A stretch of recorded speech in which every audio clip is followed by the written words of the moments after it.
Alrighty, welcome back. Second day in a row to another live Wisco Fanatics show. If you missed it last night we did our preseason primer for the Green Bay Packers. All of our Green Bay Packers shows this year are going to be on Tuesdays, so that is moving to Tuesdays this year. Our next Green Bay Packers show is going to be the live watch party that we're going to do for free on August 10th for Packers Broncos, so definitely tune in for that. Check that out if that's something you're interested in subscribing to for Patreon going forward.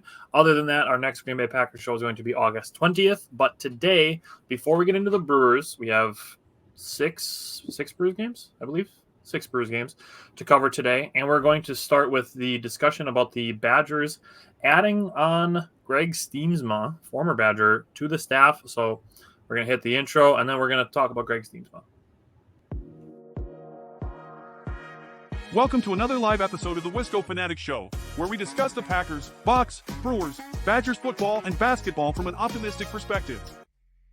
Wisco Fanatics is brought to you by Cardboard Legacy, Wisconsin's most complete sports card shop. Buy, sell, grade, and consign all at their location in Oshkosh. Alrighty, so welcome back. Connor said, hey guys, on the way to AmFam, won't be able to talk as much in the chat, just wanted to say hi. Well, Connor, we appreciate you listening to us on the way to American Family Field to cheer on the Brewers, so we'll allow it. So as we said, we're going to start this show off talking about the addition of Greg Steemsma. Jake, just give me your thoughts just off the top of your head, what you thought when you saw the news. Well, former Badgers, so that's always great to see them come back home, right? That's the first thing that everybody should take away from this is seeing a former proud Wisconsin Badger who was part of a winning culture with Bo Ryan and co. Come on over. He has NBA experience. He was a guy that I'm sure you're going to get into more detail about. I don't want to take all your thunder here, but he was in player development in the NBA for a couple different teams. So always exciting to have a guy that was working next level with young guys, making them hone in on their skill set. So that's obviously what college is really for, right, is young guys honing their skill set so they can become pros. So that's two great things right in a row there. I love all that. I don't want to take everything, so I'm going to give the floor to you.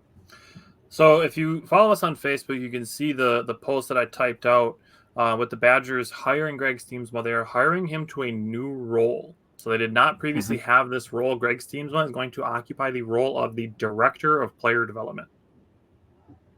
So this, Jake mentioned, Steemsma has been in player development since 2019 in the NBA. He started with the Timberwolves in 2019. In 2020, they drafted a dude named Anthony Edwards, who's become one of the best players in the NBA. Now, I'm not saying that's single-handedly due to Steemsma, but if you're talking about player developing, Anthony Edwards has developed as a player over the last 4 years. Also, Karl Anthony Towns is another guy you can throw into that conversation. And then the last 3 years, he's been with the San Antonio Spurs. And obviously, we know what they do with player developing, and spending time around Greg Popovich can only be good things for Greg Steemsma as far as becoming a basketball mind goes. Now, I'm not going to say that Steemsma made Wemby. Obviously, we all knew he was an alien coming into the league from France. But just being around players like that, helping them develop their games. Now coming to Wisconsin, the question that I posed in the post that I made for Facebook and the question that I'm going to pose to Jake, and I think potentially we are seeing an evolution, a changing of the guard, if you will, pun very much intended, for the way that the Badgers are going with the basketball program. Do you think with the transfers in and out and this hire, do you think that this is a signal of a big change for Wisconsin basketball?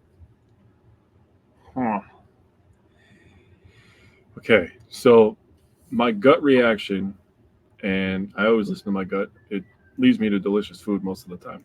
But in this situation, it tells me that the Badgers basketball team is taking things more seriously as the Badgers football program did when they hired Fickle and company.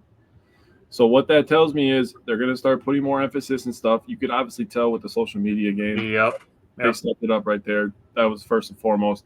When you start seeing them following Fickle and co., making custom videos for all these players, it's like, all right, they're forking over some money. They're trying to compete with the big boys. We're not just okay being, we got into the NCAA tournament. No, they want to win the damn thing. They want to win the Big Ten. They want to win the Big Ten tournament. It's the same thing with the football team. They want to win, 11, 12 games. They want to be in the college football playoff. They want to win the national title. So to take those things seriously, you have to make big boy moves. This is a big boy move. I do think if you're thinking about it as a change, it's a positive one, and that's the only thing you can take from it. It's absolutely not a negative. Yeah, and it helps. I mean, the two biggest things you touched on immediately were that he's a former Badger and he has NBA experience. Yeah. I mean, if you're a college athlete and you're like, if you're torn between, say, Wisconsin and Rutgers, and you see that Wisconsin over the last 2 years, they've completely changed over the roster. I'm actually really looking forward to our Badger basketball primer. I'm going to be watching film on all the transfers the Badgers have coming in soon. Probably going to be doing a lot of that in August and September. But when we do our Badger basketball primer, there's a lot of new faces coming here. A big, big roster turnover. And I'm so glad you brought up the social media thing, because I absolutely 1,000% agree with you that Fickell is rubbing off on guard in the social media aspect of announcing recruits and things like that. Mm-hmm. And those are things that high school and college age kids care about. Mm-hmm. They care about that social media presence. They care about feeling like people are excited to have them here. Mm-hmm. We are. So that aspect of it, and then adding in a new role of a director of player development and bringing in somebody who has 5 years of NBA experience and is an alum of the school who played 4 years in the NBA himself, I don't see how you can have anything but ecstatic reaction to it. Yeah, this is one of those moves that helps you take a step or two forward from a program that was already very good and basically a lock to be in the top 68 to a team that could be a lock to stay in the top 25 all season long, maybe top 15 if they get the right athletes, right? And like you said, dude, I'm so excited for that primer. We got a lot of crazy good transfers and some athletes everywhere. Losing Chucky sucked, but the aftermath of what happened with all the money that was left over from the NIL from Chucky leaving, they filled that and some. I'm really excited. I'm really excited for Badger basketball. Mm-hmm. The team's going to look so different, and there's going to be obviously some carryover. But when we're talking about adding a director of player development with a former big man, I'm so excited about what that means for Nolan Winter, because I'm a big Nolan Winter guy. And by adding one of the greatest Badger big men to play at Wisconsin back to their staff is really exciting. Mm-hmm. All right, I know Mike is going to feel the exact same way. I know he's going to be ecstatic and excited and go on a 34-minute rant about why he's excited about adding teams to the staff, and we'll have that conversation when we do our Badger basketball primer. But this news came out today, so we wanted to open the show with it. So let's get into Brewers baseball, the meat of the show today. And Jake, give me your power pair and underrated performer from the last week. All right, so my power pair hitter, I went with the all-star starter behind the plate, William Contreras. He was 7 of 19, scored 3 runs, 2 doubles, had an RBI, 3 walks, and 3 strikeouts. He had a 368 average, a 455 on base percentage, a 474 slug, and a 928 OPS. So those are great slash numbers for anybody for a week. My power pair pitcher, I went with Jacob Junis. I feel like he is going to be a very important person for the second half of the season. Really and I always hate saying second half in baseball and basketball. This is just a little random rant because it's not exactly half, and that always has bothered me, but it's whatever. But he's going to be very important down the stretch to help manage some of those innings in the bullpen. He can eat up a lot of innings for us, 2 innings at a time, actually. So he did that this week. He had 2 games, 1 win, 1 save, a 2-inning save, by the way. 4 2/3 innings pitch. He gave up 5 hits, 2 earned runs, had 1 walk, and 5 Ks. So, I mean, this is a guy that's working back to getting into, midseason form, as they say it. And, he's already been good. So I can't wait to see him when he actually is in midseason form. He's going to be fantastic under this just amazing Brewers pitching umbrella, I think I'm going to start calling it, because it just stretches everywhere, man. Every person they touch, they turn out good. I don't know how they do that. But my underrated performer, I went with Blake Perkins. He's kind of the odd man out, and everybody, including the fans and the media, is kind of, taken to think that.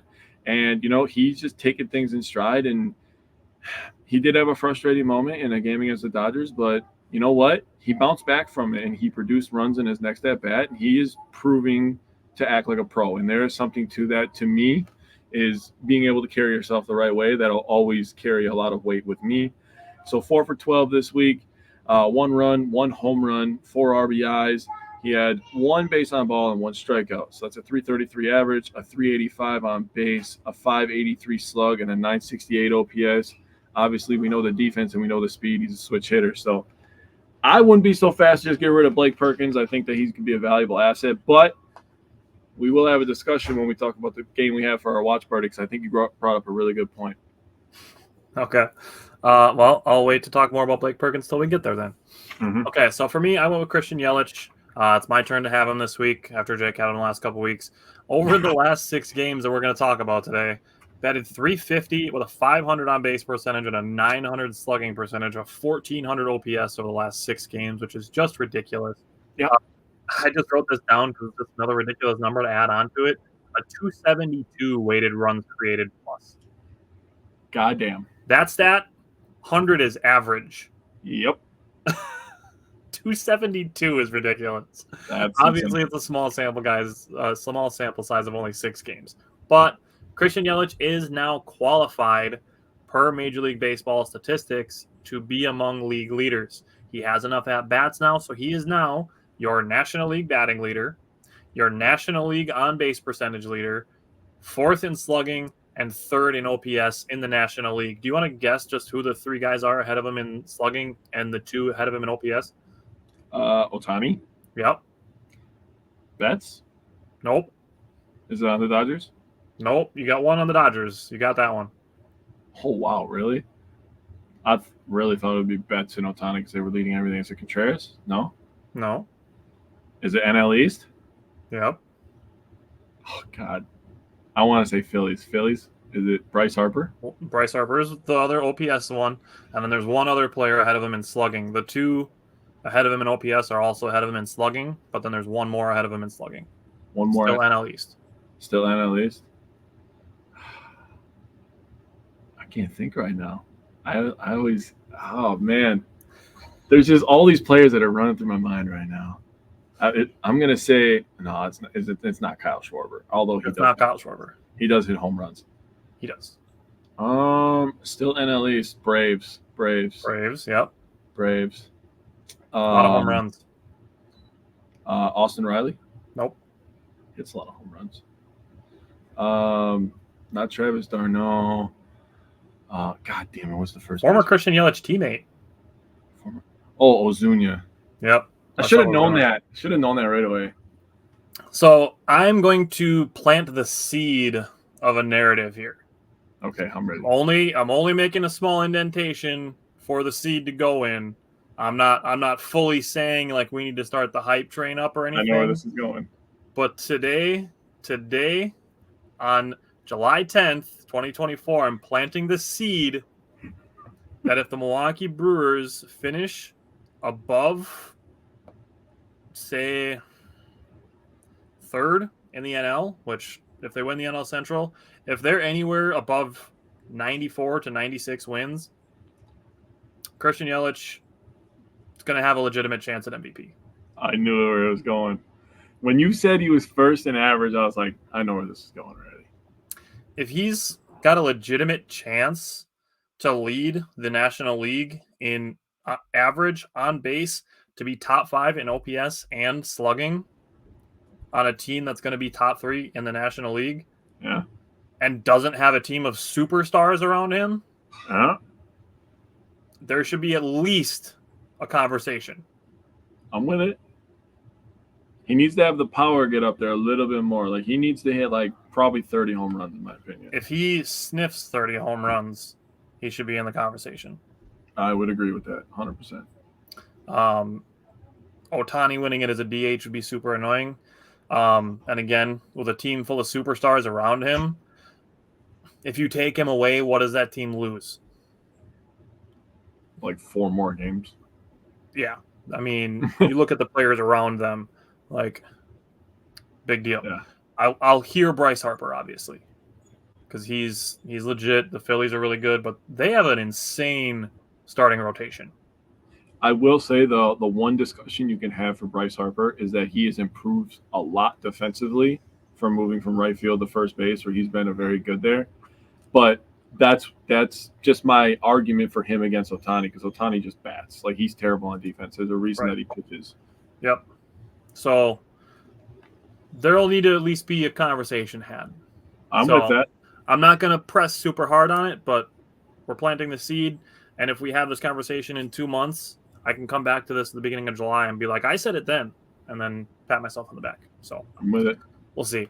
For power pitcher, I was kind of torn. So we talked about Colin Ray, who had an unfortunate bad game last night, but pitched a gem his game before. But I ended up settling on Dallas Keuchel. Now, he only pitched 4 1/3 innings in the Sunday's win against the Dodgers. Mm-hmm. However, the Dodgers, you could tell by watching this game closely that they were purposely trying to get super deep into counts.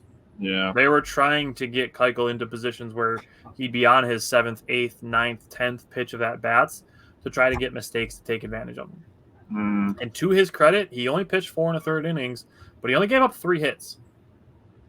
And obviously he had the 5 walks and didn't strike anybody out. But again, that's a concerted effort on the Dodgers' part, that they were taking tons of pitches and fouling off tons of pitches. And Keuchel, to his credit, hung in there and was able to get through the 4 1/3 innings. Obviously, you'd like your guys to go deeper, but he threw 94 pitches. Mm-hmm. His first game with the Brewers, he threw 71. His second game with the Brewers, he threw 78. Mm-hmm.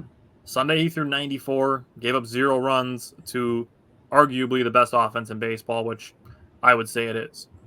You can make that argument for sure. So for underrated performer, I went with Eric Haas, filling in for Gary Sanchez right now and doing so admirably. Over the last week, a 300 batting average, 364 on base, 600 slug for a 964 OPS, and decent defense. Not great defense, but he's a decent defender. So Eric Haas, pretty solid.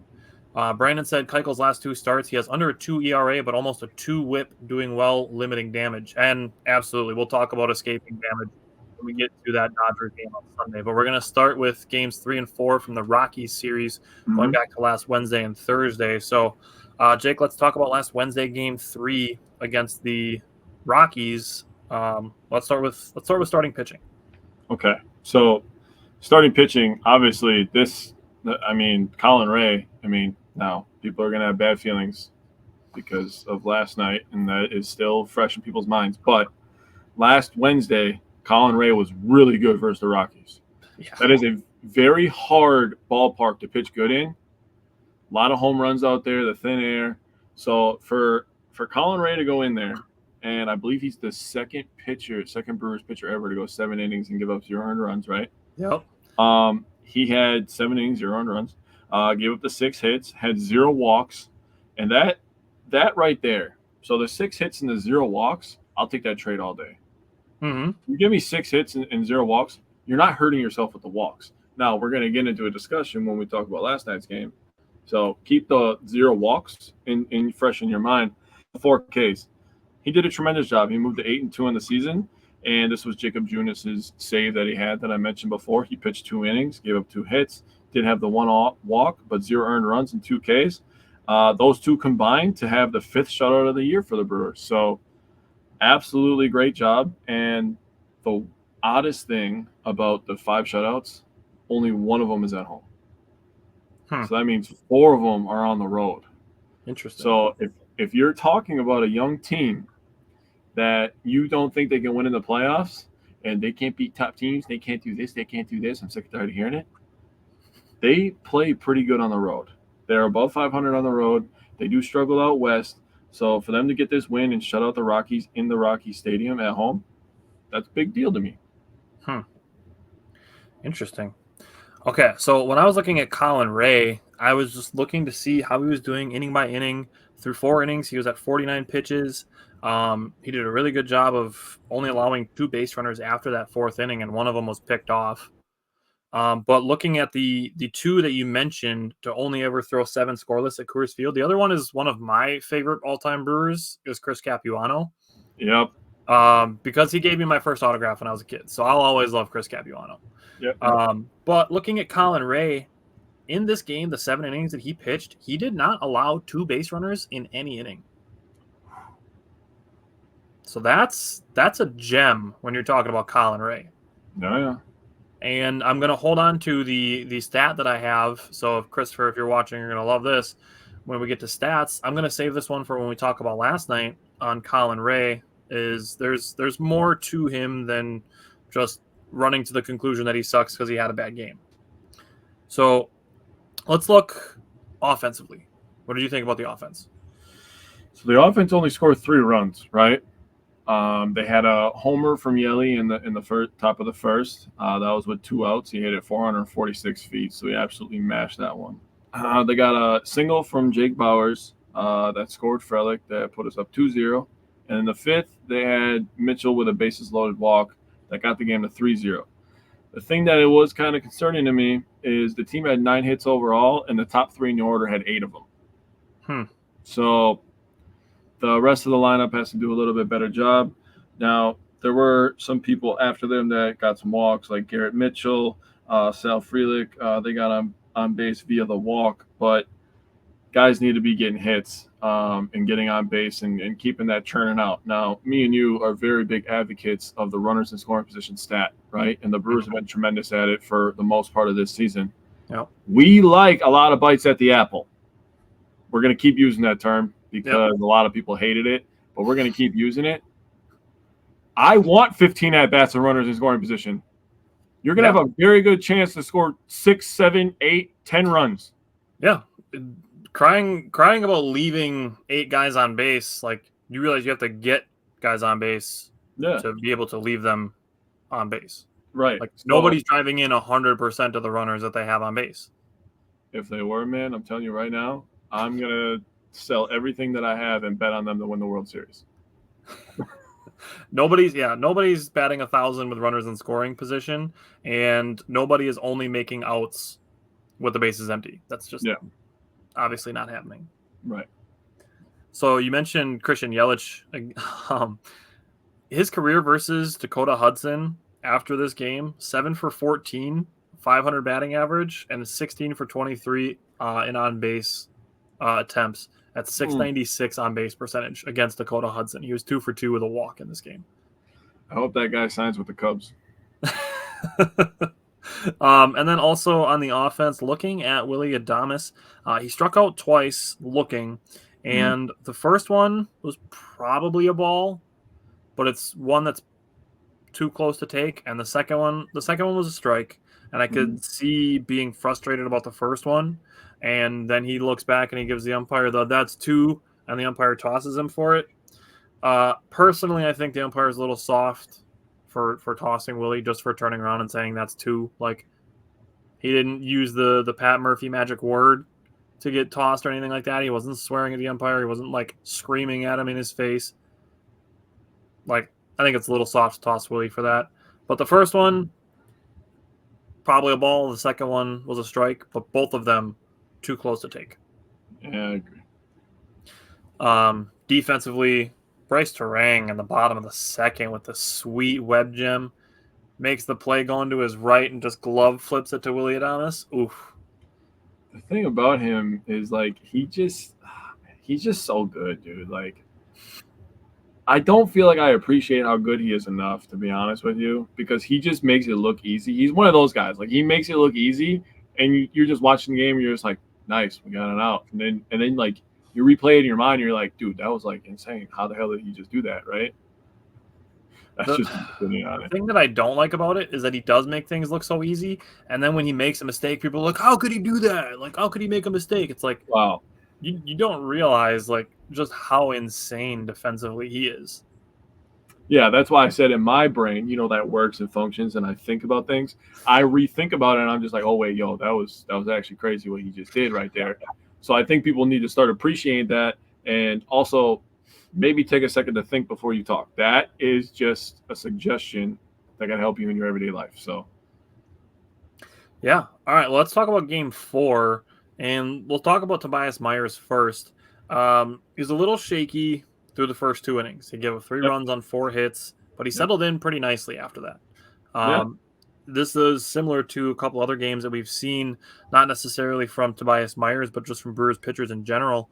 He finished 6 innings pitched, gave up the 4 hits, the 4 earned runs, and I don't remember how many strikeouts he had. I didn't have it written down here. But looking at it, he had 19 swing and misses. That's an absurd number. That's a Freddie Peralta type number from Tobias Myers. Yeah. So he gave up some runs, but his stuff is there. His stuff is absolutely there. Mm-hmm. So what did you think about Tobias Myers? So he did have 5 Ks. I wrote that down. Okay. And another thing that he's been doing so good at, and the entire pitching staff did a very good job of this in this game, is first pitch strikes. Mm. That has been really the number one thing that he has been focusing on, and the pitching coaches, Chris Hook, have been focusing on with him when he's making his starts is, listen, you need to be a guy that gets ahead and you need to attack. Okay, that is what they are teaching him right now, is use your stuff to go at them. And then I think, this is my opinion, I don't know anything like Chris Hook, okay, because that guy's just a genius with pitching. I think after that, then they're going to come up with some disgusting stuff for like, okay, you got these guys on their heels, now you're going to make them look like fools. And that is what is the next level for him after, him pitching so well for this stretch, right? So 21 of 26 on first pitch strikes. So again, he's really honing in on that. He is dominating that. Big Z, 2 of 3, and Payamps 2 of 3 as well. Payamps had a really good outing, and Big Z had a good outing in this one. But Myers gave up 8 hits. I mean, that's tough, man. That's just one of those things in baseball where, if this was played in a different stadium, or if the ball bounces a little differently on some of those hits, or the altitude is a little bit different, like maybe he doesn't give up those hits. Maybe the ball spins a little bit differently. We don't know. But I'll still take 6 innings, okay, with the way that people are complaining about the bullpen being used and stuff. I think that him going 6 innings is very important. Saves a lot of arms. We only had to use Big Z and Payamps. They went 2 innings. The Brewers ended up losing this one, but really, I'm not that upset. Yeah, I mean, a great team is going to lose 62 times in a year. Yeah. So there's going to be losses. There's going to be ups and downs. There's going to be stretches. There's going to be stretches where they don't win a lot of games. Mm-hmm. But, I mean, if you're looking at it, you mentioned Yoel Payamps already. His bottom of the 8th was a 1-2-3. Only 10 pitches for him to get through that. Yeah. So hopefully Payamps can build some momentum off of these appearances that he's made in the last week outside of last night. But we'll get to that. Looking at the Brewers offensively, I wanted to highlight Bryce Terang starting the game with a 10-pitch at-bat. It ended in a ground out, but we've seen high pitch counts affect pitchers, and we saw a low pitch count help Colin Ray just the night before this, help him stay in the game longer. And then Bryce Terang in his second at-bat had a 9-pitch at-bat. So he saw 19 pitches in his first 2 at-bats of the game, and he threw 27 pitches in the first inning, and he threw 90 pitches through 4 innings. Mm-hmm. So it's something that even though he made 2 outs in those 2 appearances, he's doing good things. Michael's alluding to what I'm talking about, so I'm going to read it real quick. He says, attack, but the Cubs and Rockies were both super aggressive going after the first pitch. He has the stuff, just needs to adjust when teams know he's throwing a strike first pitch. That is what I'm referring to. That's the next step for him. So the first step was getting him to know that he can attack first pitch, get ahead in counts, and he has MLB stuff, right? Remember, this guy wasn't supposed to be here this year. This guy was supposed to be down in Nashville and honing in on his stuff and developing his stuff a little bit more. So for him to be up here, like you said, Tyler, to your credit, it's only good things to be around Chris Hook right now. Yeah.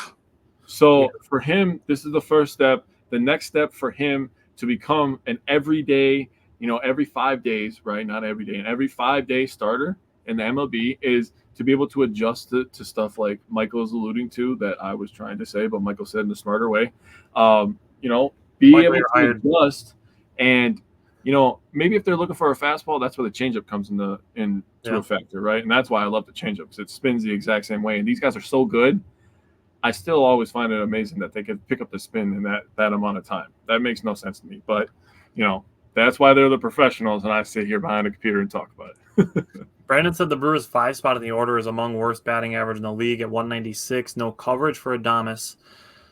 I think there's something to that. I'm not a firm believer in lineup protection. I mean, I get that there's some, truth to it, obviously, if you know you have a guy coming up on deck, not to pick on Blake Perkins, but if you know you have a guy coming up on deck who's batting like 230 versus Willy Adames, who's a home run threat, doesn't matter what ballpark you're playing, what pitcher you have on the mound, he's always a threat to hit a home run.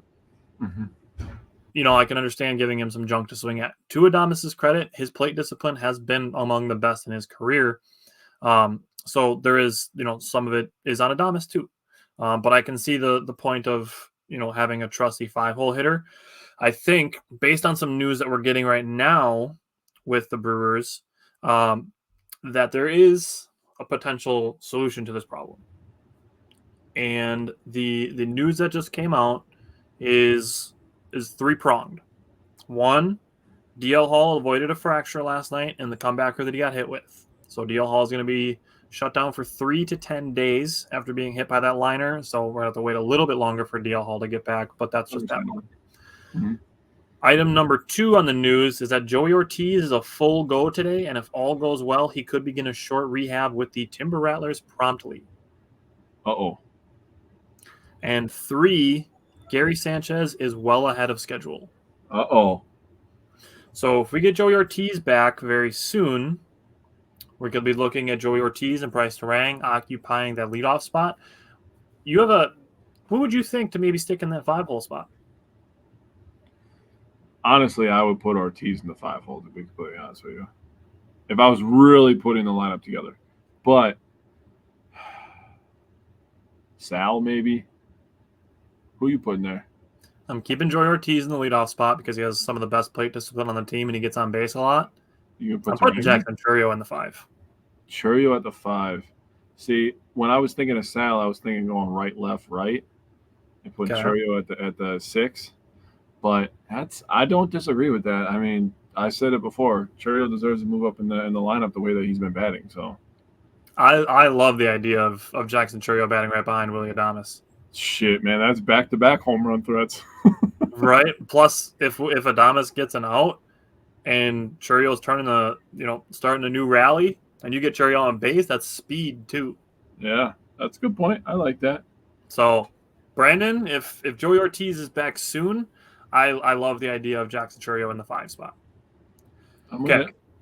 So, speaking of Jackson Chourio, he stayed hot in this game. He extended his hitting streak to 10 in Game 4 against the Rockies. Oh, Brandon, I don't know about going so far as to get Vladdy Jr. We'll probably talk trade targets very soon. Honestly, we'll probably do it next week. It'd probably be a good time to do it. Or the week after. The week after, we will have the All-Star break. So maybe 2 weeks from today. Mm-hmm. Jake and I'll talk after the show on trade targets. But Jackson Chourio had a game-tying RBI double that extended his hitting streak. That double that he hit would have been a home run in 24 of 30 ballparks. Yeah. That's the way the cookie crumbles sometimes. That's baseball for you. So that he also did catch a runner off the wall that got the runner at second base. He caught the runner at second base, caught the ball off the wall, played one very good defensively. Something we saw the unfortunate opposite of during the Dodgers series, but. Brandon's going to the game as well. Brandon and Connor, we got 2 people from the comment section going to the Brewer game tonight. So we get no invite. What is this? People assume that we're busy on Wednesdays, dude. I cannot be busy. I'm just saying. We can move it to a Thursday. No invite. All right. Well, Brandon and Connor, enjoy tonight's game. Jake, have fun. As far as the Brewers go with Game 4, is there anything else that you wanted to say? Really, I just wanted to give credit to Monasterio. So I talked the way I did about the lineup, not hitting in the previous game, Game 3 of this series, and now Game 4. I want to give credit to Monasterio, a guy, again, who has been thrust into a role that, last year he did that too, and now he was hitting a little bit in this one. He got 2 hits down there in the bottom of the order. So I wanted to give him credit for that. I think the Brewers did a nice job getting on base in this one. Obviously, they didn't come away with a W, but I wanted to talk about this. Walks are a killer. They'll kill you. And if it shows in the first runs that the Brewers scored in this one, top of the fourth, Frelick and Yelly got on base from walks. Frelick had a 7-pitch walk, Yelly had a 6-pitch walk, and Monasterio singled to center and hit them both in on a cutter that was 88 above belt high. So that was great. He ended up getting the second base on that one. In the top of the sixth, Churio, like you said, his double, that was a first pitch swing. So he's going up there with confidence. And Pat Murphy has talked about stuff like this, with Bryce Terang and Rhys Hoskins. He's talked about stuff like this before where, you give them confidence, you make them feel like $1 million, they go out there, they play well, and it makes you feel good, right? And Churio is going up there absolutely feeling like the man and playing like the man right now that got paid. So first pitch, he doubles the center, and he gets Hoskins in, and Hoskins got on base from a 9-pitch walk, and he had 3 foul balls in that at-bat. So great job from Rhys to get on base, and great job from Churio to hit him in, and absolutely that tied the game in the top of the sixth. Obviously, we know what happened in the bottom of the sixth. Not a great pitch, four-seamer about belt high, but it is what it is, man. And I talked about hitting. I got to talk about it again. The Brewers in the 7th through 9th inning, they had 1 hit, and they saw 47 pitches. It's not going to get it done, boys. We gotta do better at getting on base and being aggressive when we're up there. I feel like they teeter a little bit the last couple of games this last week where they're like, do we be aggressive or do we not be aggressive? The way that this team is run, go. That's what I'm about. Obviously, I agree with you on the being aggressive. That's what this team is built around doing this year, and that's part of what makes them so fun to watch. They're also pretty patient at the plate. Like we've talked about the zone swing percentage and swing percentages. Yep. So seeing them only taking 16 pitches an inning on average, that seems low. It seems like that's something they want to see more than that. But I want to talk about the top of the 9th inning. So we get to Bryce Terang, who gets a second strike called on him that was not near the strike zone. And he swings at a 3rd pitch that was not a strike either. But we need to consider this just as baseball fans in general when watching games. We have to consider what the home plate umpire's strike zone looking like does to affect the hitters and the pitchers. Yeah. So it's something to be cognizant of. What it does to hitters and batters and their approach based on what the umpire's strike zone looks like in that game. So we see the rectangle, the square on the screen, and we're like, oh, that's the strike zone. Everybody should know exactly what that strike zone looks like. But that's not what the umpire's strike zone looks like on a game-by-game basis. It looks a lot more wiggly. Sometimes it could be turned lopsided where they're giving different pitches on the corners to different right-handed or left-handed batters. Some days it could be shifted up and you're getting high strikes and not the low ones. Some days it could be shifted down and they're giving low strikes but not high strikes. There's just something as baseball fans we just have to consider once in a while that not everybody who's in the batter's box or everybody who's on the pitcher's mound is seeing that little white square that you get to see on television. I want everybody, after you get done watching our beautiful show, to go on YouTube and look up umpire point of view, and I want you to tell me if it's a ball or strike, because that shit is hard. The other one that I'll say is to look on Twitter and look at umpire scorecards because it gives you like what the general heat map of where balls and strikes were called, and then it gives you the impactful calls and things like that. The only reason I said that is because I've told my son to do that because he's like, that was a ball, that was a strike, and I'm just like, okay. I put it on a big, giant 65-inch TV, which they don't get to see, by the way. And they have a bunch of yelling people at them like, you suck, and I hate you, and I hope you die on the way home, which is terrible. Don't say that kind of stuff. That's bad. But it's hard, dude. Seeing how fast that moves and the movement, and you have this much room for error. It's incredible. Yeah. Yeah. All right. Michael said part of me wants the square to be gone. I'm not opposed to it. Or honestly, what I would like is to maybe have it on there and then have it disappear as the pitcher is pitching. Or have an option where you can have the square and not the square. I feel like Apple's going to do something like that in the future. They're absolutely going to do that because they're the best, and they're by far the best baseball program, and they should just take over, please. James, welcome back. James is excited about the Red Sox being relevant. I'm Good glad for they you. were beating up on the Yankees. I'll say that. So were the Reds. Seems like everybody was beating up on the Yankees in the last week. Yeah. Okay, let's go to the Dodgers series. Let's go to Dodgers game 1. Friday night, we got Aaron Savali's debut. Now, we were talking during this game, and I jokingly said to you, I'm like, stop striking out Ohtani and Will Smith will stop hitting home runs. Yeah. But here's the real takeaway from this. Mm-hmm. So Will Smith was in a slump.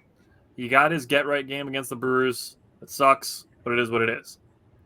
Yeah. Here's the thing. The real takeaway from this, jokes aside, is that by Savali striking out Ohtani multiple times, it kept this game at points where Will Smith was hitting home runs in the first and the third innings. That it kept it a 2-0 game and potentially not a 4-0 game. Very true. So the Brewers were able to take a 5-2 lead in this game thanks to Rhys Hoskins, but that could have been a 5-4 game at that point. And obviously the Dodgers came back to win, so it doesn't really, really matter. But when we're talking about 162 games and you're going to win some and you're going to lose some, we're looking at them deeper. And that was one of my takeaways, is that limiting damage, even though they did end up losing, is still something that I noticed and was important to me. Mm-hmm. I don't know what you thought about Savali's debut, if you wanted to give some thoughts on that. First of all, shout out Brandon. I think he called Savali making a start versus the Dodgers. He did. We originally thought it was going to be Saturday. I thought we were going to get it for the watch party, but yeah. I thought he was okay, honestly. Having 8 strikeouts in 5 innings. I mean, the 4 earned runs. I mean, pretty much everybody on the Dodgers for sure. They had a power surge this last weekend, the first 2 games at least. So Savali, I mean, other than giving up the home run ball to Will Smith, who again, like you said, had his get-right game against us, I actually had no problem with him. And it just goes to show that, again, I am so happy that the fans do not have control of this team. Oh, my God, dude. Dude, we gave up a guy playing in Appleton, Wisconsin for the Timber Rattlers for an MLB pitcher. Please let that sink in. You know what's funny? Is that the year before, the Tampa Bay Rays gave – oh, okay, go ahead. Gave up a AAA guy for him. Yeah. We gave up a single-A guy for a guy that the Rays gave up a AAA guy for a year ago. So if you're not familiar with all the letter A's, the more letter A's you have, the closer you are to the MLB. Okay, so I just wanted to, explain it like that for people who don't understand. But, dude, we gave up a guy, and this is absolutely no shade. I don't mean this as shade at all. That single-A guy may never sniff the MLB. And that happens more likely than people realize. Not with the way the Brewers infield looks right now. He may never sniff the MLB, and we're getting a guy that's going to help us probably win the division this year. I really want people to think about that before they throw shade at stuff. Before they go and they look up his ERA, and they look up his recent games that he pitched, and they look up his last bargain bin. And they go on Facebook and they say that he's washed and he's nothing, and this is a terrible move, and this is not what we wanted. Well, too goddamn bad is not what you wanted. You're not in charge. And it was a great move, if you ask me, because the more starts he gets with this team, the better he's going to get. And he just faced the Dodgers in LA, where the Brewers suck, by the way. I'm sorry I have to say it like that, but they suck there. And rightfully so. The Dodgers are first, second, third. They're top 5 in payroll every single year. And then they just cheated MLB and they got Ohtani, the best hitter in baseball. So that roster is insane, okay? That's an insane batting lineup, insane roster. It's a hard place to play. And he went 5 innings for us, and he battled. Yeah. And Will Smith was knocking his shit out of the park, but he was the only one, really. Yeah. He held him down very well. And I'm happy with Savali, man. I think he was great. Also, another good outing, back-to-back good outings for Pirates, so that gives me a lot of confidence. Hudson gave up an earned run and hit back-to-back appearances, but it is what it is. And Peguero's got to get right, okay? Oh, God, this was so annoying, too, because that inning should have ended in a strikeout. It should have. It definitely should have. But, the thing about it is these guys are going to have ups and downs. They're human just like we are, right? So the ups and downs, I can't believe I have to say this again because I had this discussion recently. It just triggered something in my brain. Our job as fans is to cheer them on and uplift our players. Mhm. When they're doing good, yeah, happy, awesome. I love winning. I love when you do good. That makes me feel good. When they're doing bad, they need us more than when they're doing good. Yeah. Because when they're doing good, they already have the positive pheromones going on in their brain where they feel good and they feel like the man. They're the shit. They're on top of the world. But they need us when they're having bad outings. Yep. They don't need us to go to social media and be like, God, cut this guy, DFA him. I don't want this guy on my team anymore. They don't need that. Yep. It's kicking a man when he's down. What are we doing that for? We need to be better as fans. Peguero had a tough outing. We need to go on social media and be like, all right, Peguero, that's all right, man. We forgive you. It's 1 of 162. Next time you go out there, I trust you again. And you know what? He's going to go out there and he's going to throw a nasty slider and he's going to strike somebody out. And they're going to have to retie their shoes because they swung so bad. So let's be better, please. I agree with you on that. This game really gave me hope that hopefully Rhys Hoskins is back on track. Both of his last 2 home runs, grand slams. I remember you saying that, and I was like, Jesus Christ. And then the last thing that I wanted to say on this game, this is a defensive note, is the home run that Will Smith hit in the bottom of the 4th inning just snuck over the left field fence. Yeah. So that's a really short fence that they have in left field in the corners of their outfield. I think that is going to be a learning opportunity for Jackson Chourio. Yeah. Where in a lot of ballparks, that's going to be bouncing off of a fence, including American Family Field. That's going to be bouncing off the wall. In LA, that's one of those places where that's not going to happen. Yeah. So that's just one of those things where Chourio playing left field, even though he's primarily played right field this year, him being in left field, being in a new ballpark, this is his first time playing in Dodger Stadium because he's 20 years old. So that'll be a learning moment for him to learn the ballparks that he's playing in and learning how the ballparks play.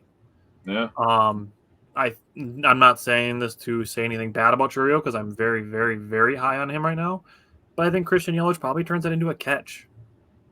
Maybe, yeah. I mean, we'll see something when we get into a later game here, but Christian Yelich, having played for a long time, being a veteran, probably makes a veteran play on that. Jackson Chourio, being a rookie, made a rookie play on it. It's nothing to be mad or angry about. It's just something that, like I said, I think it's going to be a learning experience for Jackson Chourio. James said, as a supporter, the best thing you can give a player after a bad outing is the confidence to go out and do better, or just to trust themselves, trust their work. Yeah. That's something that personally I struggle with sometimes. Like, I can be upfront about that. Like, we have conversations once in a while where Jake will gas me up and he'll be like, that was a smart thing that you just said. But I don't always say to myself, like, that I'm doing things well. I'm actually really bad at it. It's probably one of the worst things that I'm good at. It takes a lot for me to give myself credit. It happens once in a while where it's like, I'm smart and I know what I'm talking about, but it's not my overriding personality. I got you. So I do appreciate when Jake says good things about me and says that I'm smart and I know what I'm talking about. I mean it when I say it, buddy. I'll just be talking. So when we have these conversations about players, obviously they're Major League Baseball players. Mm-hmm. So they belong where they are, and they've done things to get themselves there. Mm-hmm. So talking to people on Facebook, I'm really not going to put a ton of stock into it if you're just making a split second, like this guy sucks because he had a bad game today, and he sucks today, so I'm going to say he sucks overall, and we should get rid of him. It's the knee-jerk reactionary thing is probably one of the biggest problems with sports. Yeah. Okay. Anything else you wanted to say on game 1? Yeah, I just wanted to give credit to Adames on his hit in the 4th inning. That was a sinker that was blowing away at 98 miles per hour. Glass now has the gas, dude. So he had a really good swing on that one, just took it over to right field and got an RBI out of it.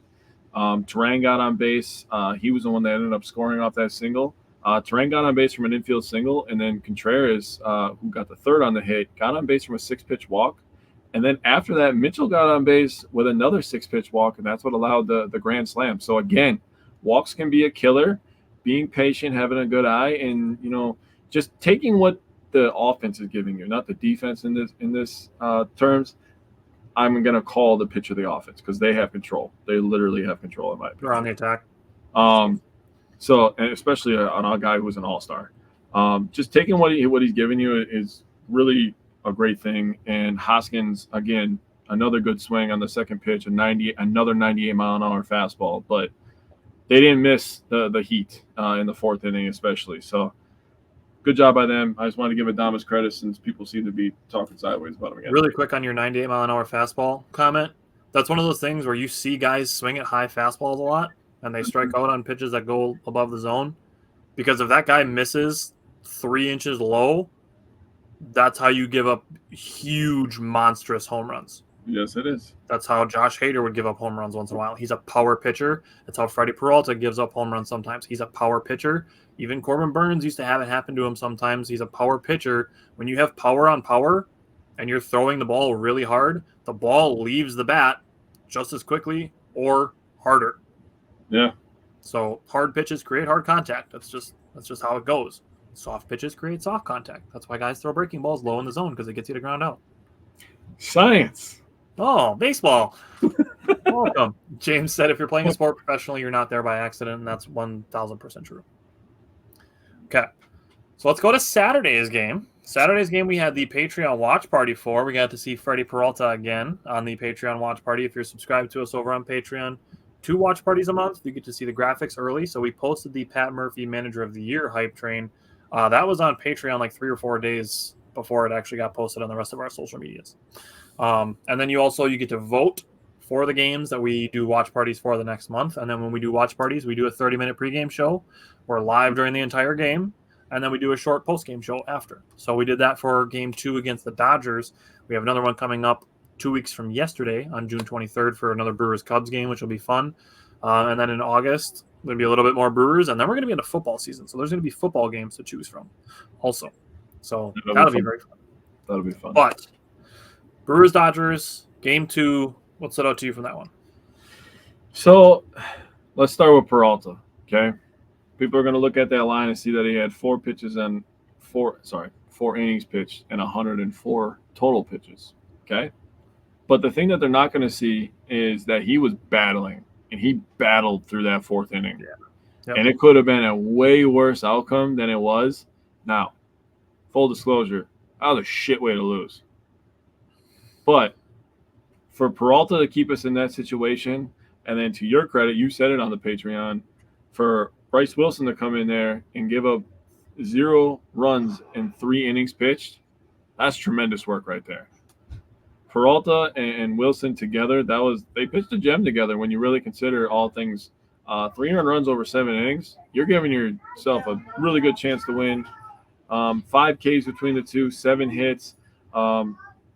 The thing that Freddie needs to work on is he really needs to get the 2 ball and the 3 ball counts down, man. He's just – I don't think that he has – I mean, the changeup, his pitches move so much.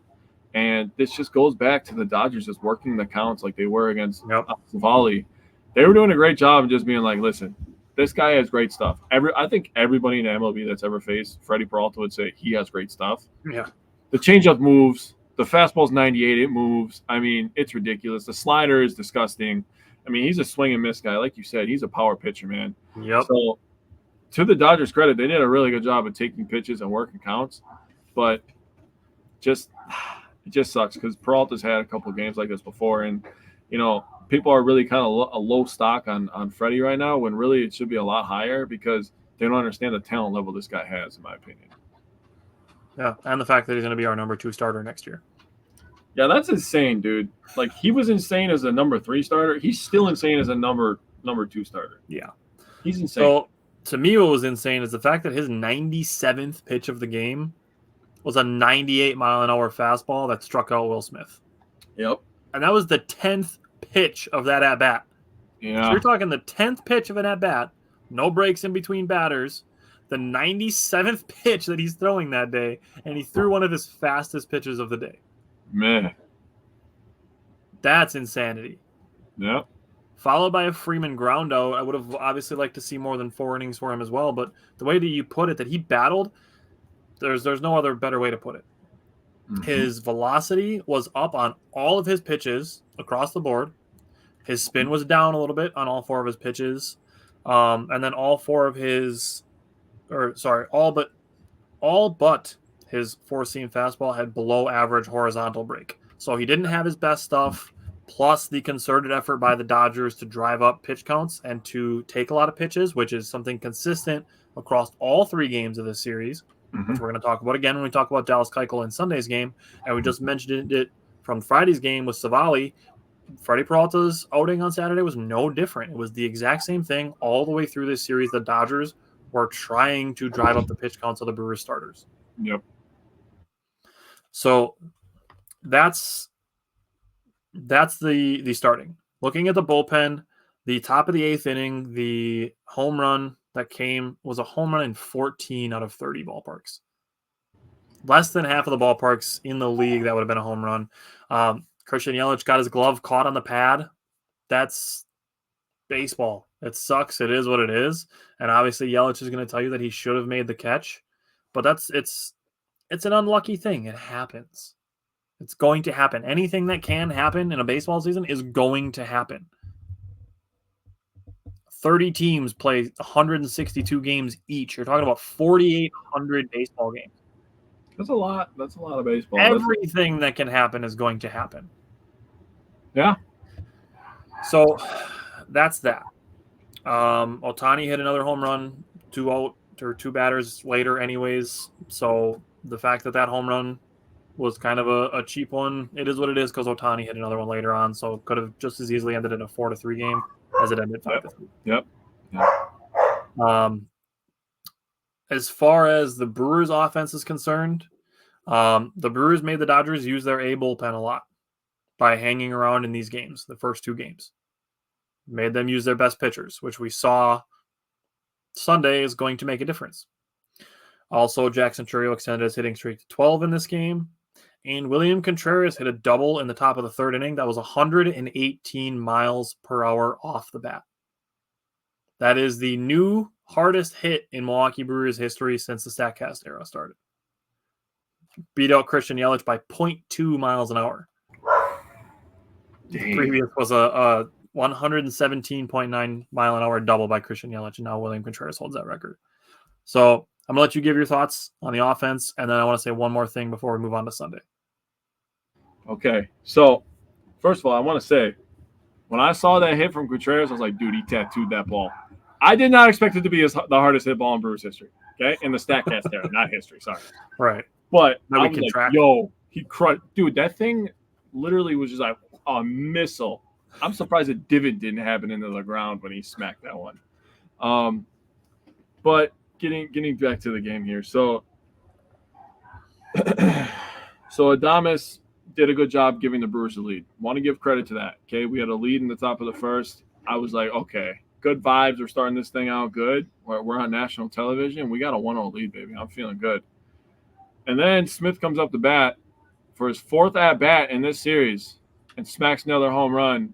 And I'm thinking, like, God, why is this happening to me? Why are you letting Will Smith turn into Babe Ruth in front of my eyes? This is not great for me. He's like their 5th best player. I know. How ridiculous is that? So stupid, man. But then, they got another run, so they were up 3-1 at that point. You get back to Hoskins. Hoskins homered in back-to-back days. So your statement of saying that maybe Hoskins is getting on the right track, I think you're onto something there, buddy. I think you're onto something. And then it was, scoreless for a couple innings, 3 innings in a row. We get to the top of the 8th, and Yelich ties the game, and we're like, uh-oh. We've seen this 22 before. Yeah.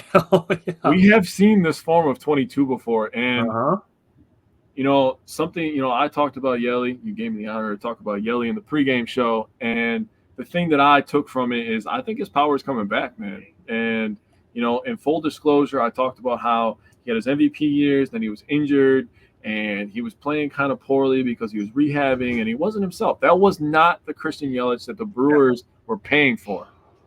And in 2021, he was bad. 2022, he still had good plate discipline. That was his career high year in walks, so he was still getting on base. And then 2023, last year, he started to come back. And we're like, hold on now. Is this guy back now? Is this guy back? And then he starts this year off on a tear, and we're like, we are so fucking back. We're so fucking back. Then he got hurt, and that was really shitty. But now, as you said, he is the leader in batting average for the entire NL. Yep. This guy is back, and the power is coming around. And for him to have a clutch home run like that is insane. And that is the 22 that the Brewers are paying $26 million for.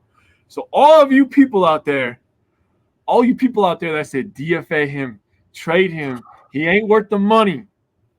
You look like idiots, and I hope you feel like one too. All right. I love that energy. And the last thing I want to say on Saturday's game, bottom of the fourth inning. Okay. The Dodgers go single, fielder's choice between Andre Monasterio and Willy Adames. Yeah. And reaches on it. Mm-hmm. And then a walk. All happen, and the Dodgers are looking at bases loaded and nobody out. And Freddie Peralta finishes this inning without allowing any more runs to cross. Stud. And as the players are coming off the field, I'm going to say earmuffs for this part because I'm going to say what Pat Murphy was saying to guys as they were coming off the field. Is Pat Murphy is firing up his guys without being a dick about it. Everybody's coming off the field, and he's saying, good fucking job. Nice fucking work. Great fucking job out there, guys. That's what Pat Murphy was doing for these guys. So you can take your Justin Steele. Oh, I wish we had some guys like that to fire our guys up and wake them up. You can fire up your guys without demeaning your teammates. And Pat Murphy, bottom of the fourth inning on Saturday, gave you the blueprint exactly how to do it. How you can light fires under people in a positive, growth mindset focused way. It's really weird that his team talks so well about him, isn't it? Pretty weird. Pretty weird how a team that was projected to win 79.5 games is already over 50, and we haven't hit the All-Star break. That's weird. That is weird. Not giving all of the credit to Pat Murphy, but a lot of credit goes to Pat Murphy. Mm. All right, let's go to Game 3, Sunday's game, the most fun game of the series. Yeah, man. You want me to start with pitching? Do it. So let's talk about Dallas Keuchel, man. This guy only went 4 and a third. Gave up 0 earned runs to the Dodgers, man.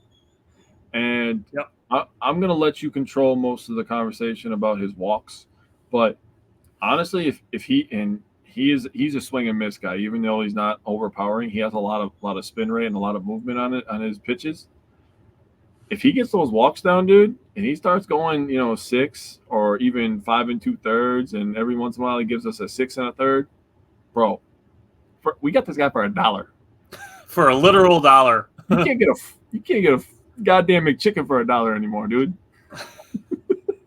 We got him for $1, dude. He's out there giving up 0 earned runs in 4 1/3 inning to the Dodgers, bro, and they're worth a lot of dollars. Yeah. So wanted to bring that up. Now I had Junis as my power pitcher, and he gave up a couple runs in this game, but it's the Dodgers, dude. Okay, let's be realistic. Yep. They're not going to get held scoreless too often, especially in LA. Give up a 2-run home run. You're talking one mistake. Yeah, it happens. He still had the 3 Ks, so he gave us 2 2/3. So he's eating innings, and that's exactly what I want from him, right? Yep. And Peguero, oddly enough, bounced back and had a good outing. Shocker. Weird. It's almost like he's around a group of guys who care about him as a human and not just look at him as an item on a baseball team. Yeah. It's weird how people that are valued, they feel good about themselves. So great from Peguero.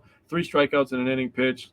McGill also had 3 strikeouts. He needed to get some work. I know it wasn't a safe situation. Exactly. He didn't pitch for a while, and he just needed to get some work. And he pitched like he was pissed off they didn't make the All-Star team. I'll say that right now. He was filthy, bro. Yeah.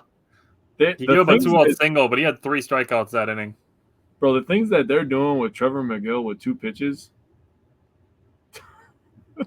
Bro.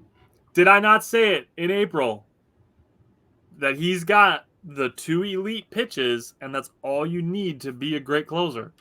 I'm telling you right now, there needs to be a documentary on the Brewers pitching lab. Oh, There needs to be. bro, None could of you this makes sense. imagine, dude, the 30 for 30 in 2050 when we're watching the pitching lab 30 for 30 on the Brewers 2019 to 2025 pitching rosters? Dude, it's Oh gonna my be God, sick. that documentary is going to go so hard. And you know what? I'm gonna be sitting on my couch, with my cheese popcorn. I don't care what anybody says. Oh, dude, that's going to be amazing. Can't That's wait gonna for be that. so good. So one last thing I'll say: the Brewers ended up winning this game, as we all know. That got their record to over 500 on the road. 26 and 25 on the road, and they're 5-9 versus the West Coast. So they do struggle out west a little bit, but back-to-back series against the Rockies, which is a tough place to play. We don't play well there. And the Dodgers, we don't play well at the Dodgers. With no days off in between, that's hard for anybody, man. I don't care who you are. I don't care what the records are of the teams. That's tough. Yeah. And They you go 3 and from 4. Like, yeah, and the Dodgers and the Rockies games, all winnable games for the Brewers. So Yeah. they could have came away with a couple more W's, but honestly, I'm not upset. I feel good about this one. This is one of those things where people have been making comments about the Brewers losing to the Phillies and the Dodgers all on the road. Yeah. But here's the thing, is that there is no transitive property that teams that you lose to in the regular season are somehow unbeatable in the postseason. Well, we know that about the Dodgers. They're going to choke. So, I mean, we talk about sweeping the Chris Ferry. I'm so glad you're here because we're getting really close to talking about last night, and I have a stat for you.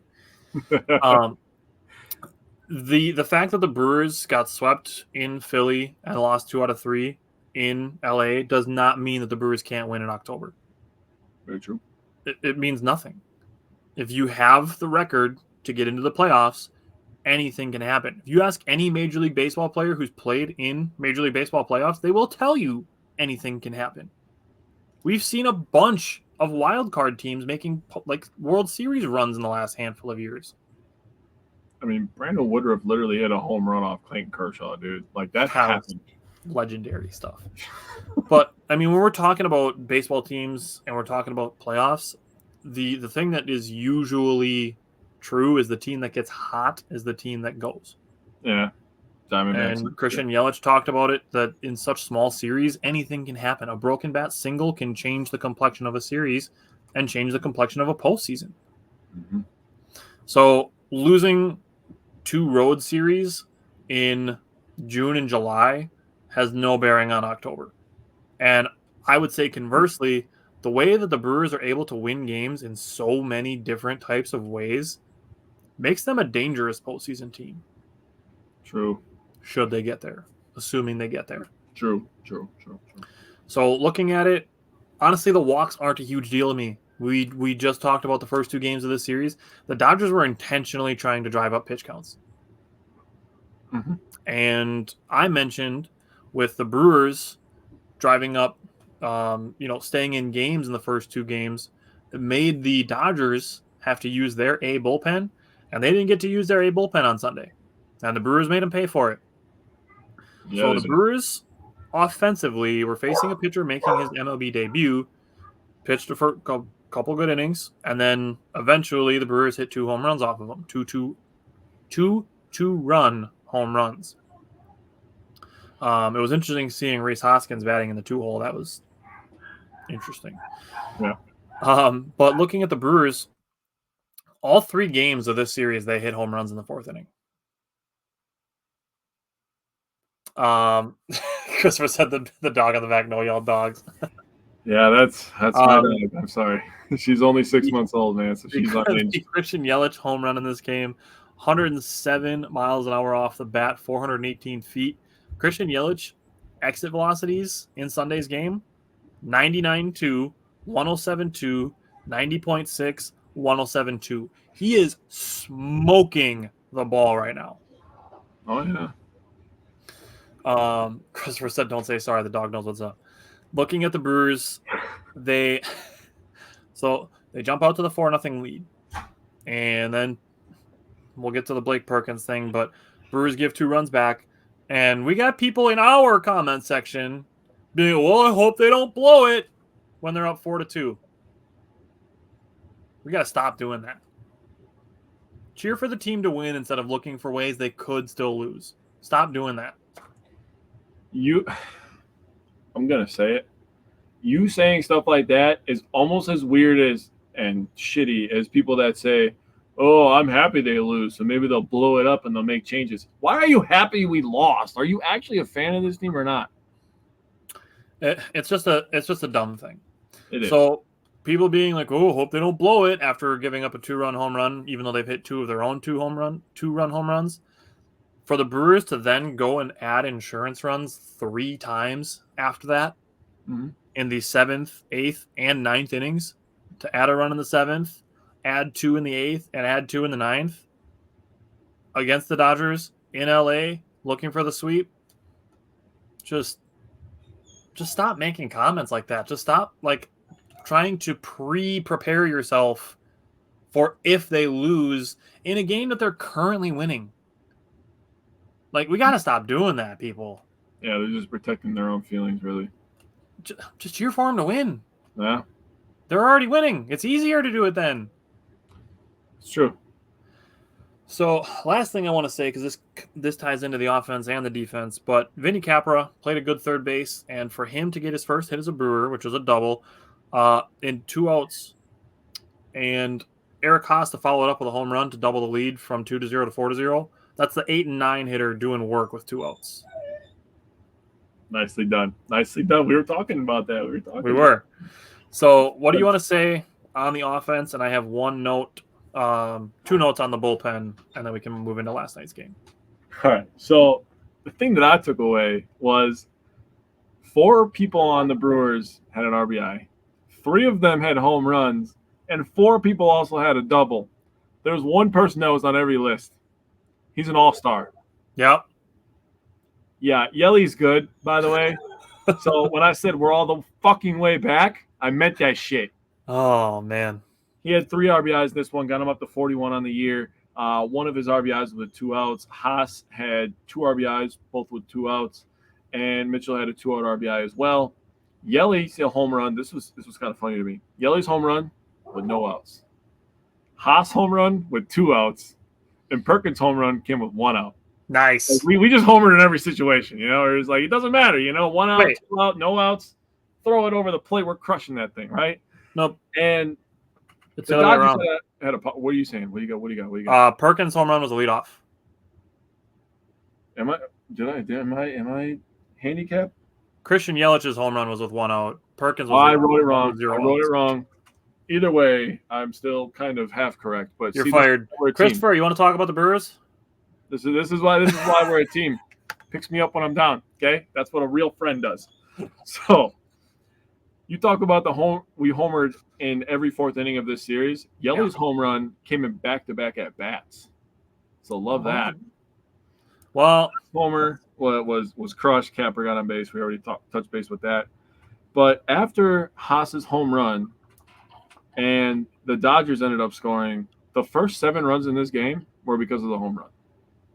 Oh, because Perkins added to that. That is true. So then Perkins had a single. Adames and Yelly ended up scoring in the top of the 8th. Yelly had a double in the 9th. Haas scored, made it 8-2. And G Money, that's for Christopher there. He had a double to left. And, the Brewers were hitting. And I want to give you credit on some because you said some at the end of the Patreon. Hopefully the Brewers offense can break out tomorrow. This was that tomorrow. So good call, my man. All right. Thank you. You mentioned Jacob Junis. He gave up the 2-run home run, but I've mentioned this. I've mentioned it before, and I'm going to double and triple down on it. Mm-hmm. Jacob Junis has a disgusting slider. Oh, yeah. His slider is amazing, and it is becoming one of my favorite pitches on the Brewers. Mm-hmm. So you have Trevor McGill's fastball, curveball. I mean, you got Freddie's slider, fastball, Devin Williams' changeup. Jacob Junis' slider is entering that conversation. That's how I feel about his slider. I'm with it. And then we have to talk about Blake Perkins. So there's ways that you can go about reacting to a situation, and I promise you there are right ways and wrong ways. Mhm. Calling Blake Perkins a moron is the wrong way to go about it. There was a designed play that the Brewers were going to try a hit and run in that situation, and I don't remember. I think it was Terang was at the plate when he got picked off. He was taking the extra steps to prepare for the hit and run, and Terang ended up not swinging. So obviously you can't do He a was hit and run actually if the batter's not swinging. he was trying to bunt and he pulled the bat back. Bunt, that's what it was. Not hit and run. Sorry. Bunt. And everybody was asking why he pulled the bat back. I remember that. Yep. So that's that. Even still, even if he just got regular picked off, doesn't make him a moron. Makes him a baseball player who got picked off. The other guy's a baseball player too. Yeah. So that's what's going to happen.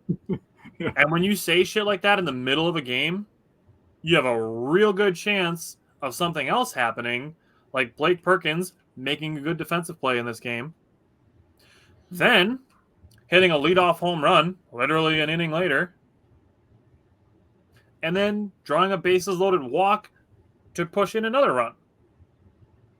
Like, guys are going to make mistakes. Nobody's going to be good 100% of the time. Mm-hmm. And throwing stones at people when they're making mistakes, how would you want people around you to react to you making a mistake? Well, that's an interesting question. I know that's probably rhetorical, but there's probably people that react like that have people in their lives that have treated them that way, and that's why they react like that. So, could be a thing. Let me ask you a deeper question that I understand that not everybody's going to be able to relate to this question, but in some way, shape, or form, you'll be able to. Uh-huh. I'll frame it a little bit differently. How would you react to, say, a child in your life making a mistake and somebody else called them a moron? I'll tell you right now, dude. First of all, my dog is just going absolutely insane right now. She really wants to go outside, okay? I'm sorry about that. Second of all, if somebody ever, I swear to God, if somebody ever talks to my child like that, I will punt them 80 yards. I will turn into Marquette King in his prime, and I will punt them 80 yards. I do not care. I mean, like, would you talk to your own child that way? No. I mean, I get very mad at my kids, but I'm just like, listen, I tell them in a very calm voice, you're pissing me off right now, and I do not like that. Please stop doing that, and please correct your actions, okay? And then I show them what to do, because I'm not a monster. I tell my kids to make good choices. But, I mean, that's the thing. Like, obviously not every single person has kids, but, like, if you have a niece or nephew, like, how would you talk to them if they made a mistake? Like, why are we not just doing that for other people? Just because they play a game professionally, does that make them not worthy of respect?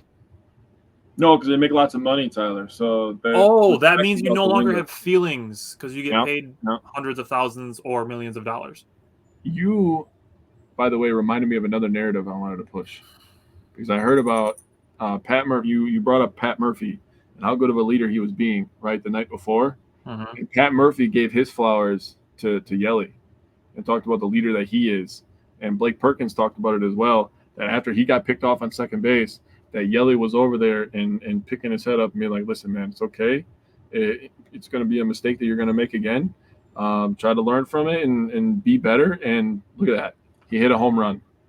Crazy how that works. Man, wild. Absolutely wild. That respecting people helps them be better.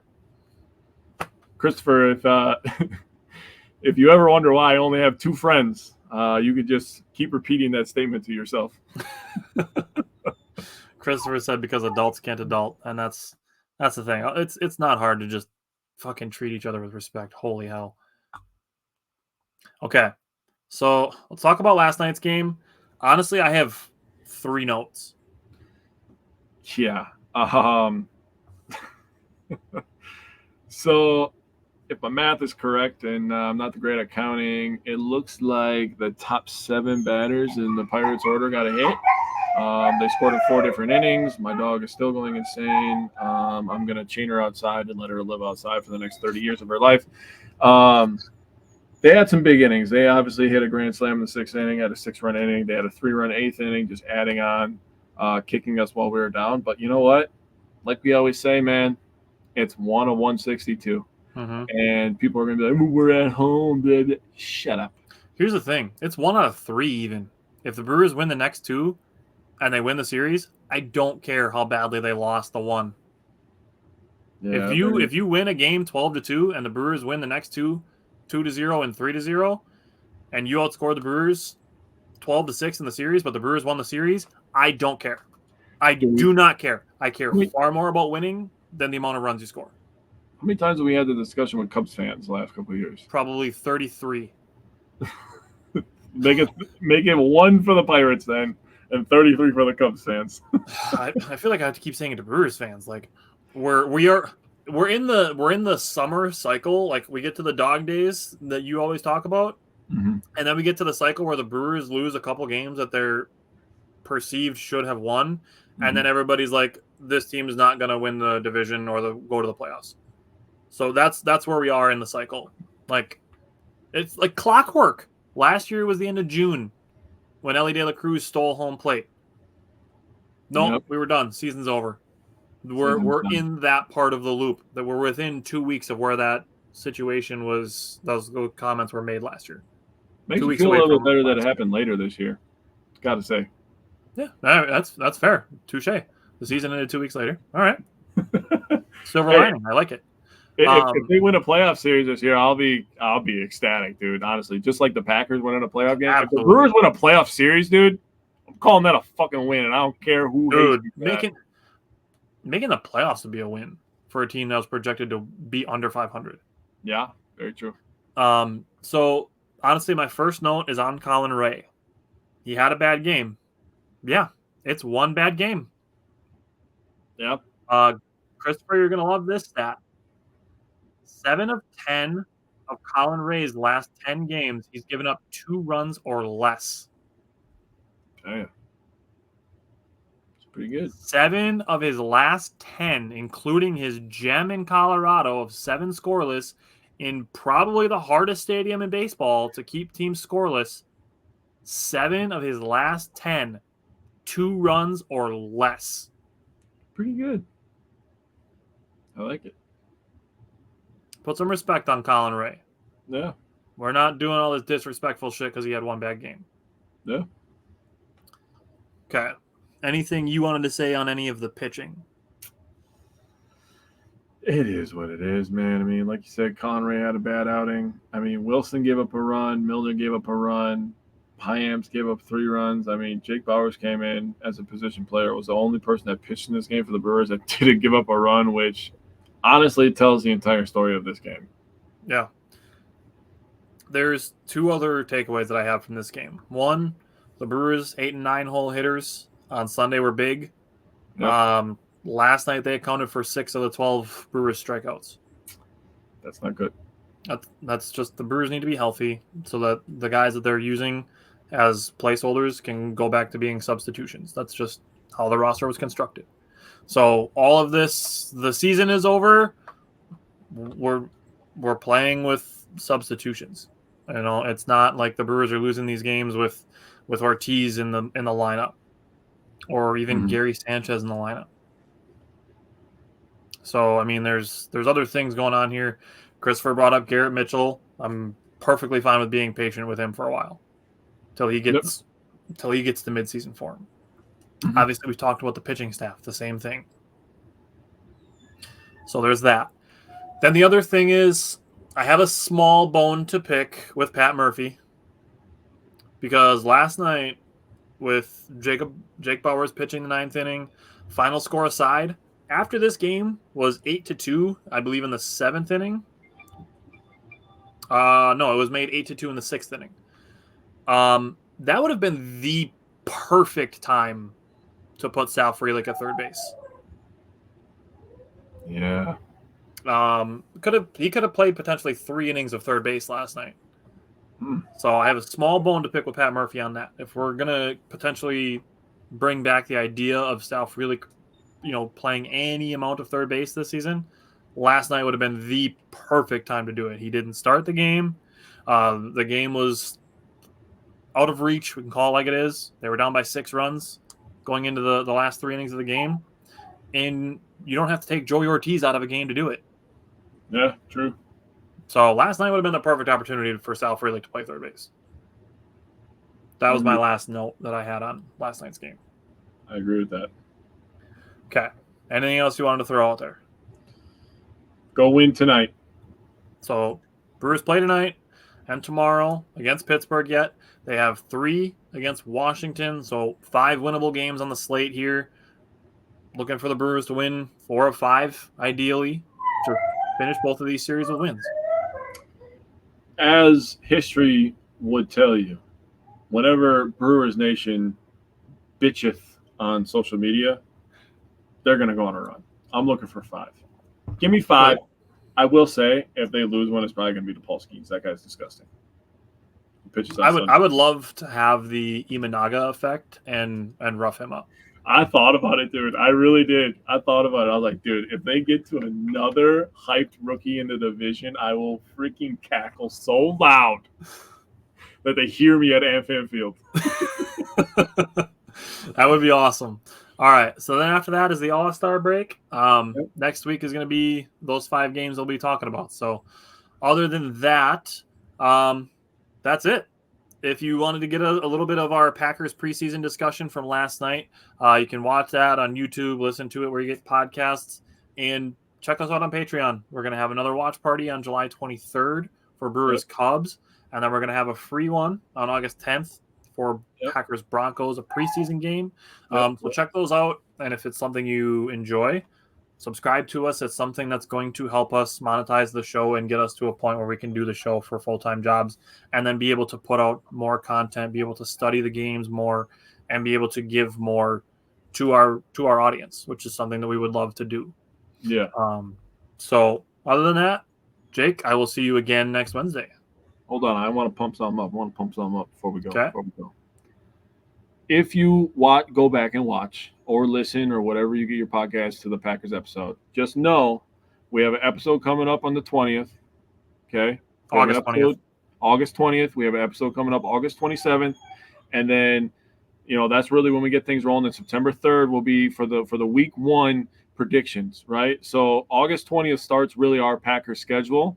So look forward to that. We have our Badgers primer plan that's going to start on the 21st. We're breaking in 2 days. The 21st to 28th. So if you have any Badgers friends, share it with them, have them come join us. Tyler and I are very knowledgeable people, but in my opinion, I'm going to speak for myself. I don't like speaking for Tyler too much. Mikey knows his shit. Okay. Oh, yeah. He knows his stuff and he knows more than I do. Mikey's our Badger football and Badger basketball expert. He's going to be with us on the 21st and the 28th. So invite all your Badgers friends for the 21st and 28th of August. Invite all your Packers friends, including yourself, if you like the Packers. Otherwise, you would be here if you didn't like Wisconsin sports. Come join us on the 20th, 27th, and September 3rd. September 3rd is my birthday, so I'm expecting you all to be there because that's my birthday request. So yeah, we don't know how many he's got left. Jake's getting old, so hey, I'm finding more gray hairs, dude. I have like 4 gray hairs in my beard now, man. And I'm just like, I'm going salt and pepper in my 30s, dude. This is wrong. Some people dig it, but hey, that's one of the things you get with us. You get a one-stop shop: Packers, Badgers, Bucks, Brewers, Badgers football and basketball. You get all that from us, and consistent voices. You're gonna get the same type of analysis from us. So you're gonna get that, and it's gonna be from an optimistic and positive perspective, and it's not gonna be doom and gloom and everything sucks. Trade everybody, fire everybody. You're not gonna hear that from us. Yes, so, sir. Other than that, appreciate everybody sticking around and for commenting along. And we will see you guys next week.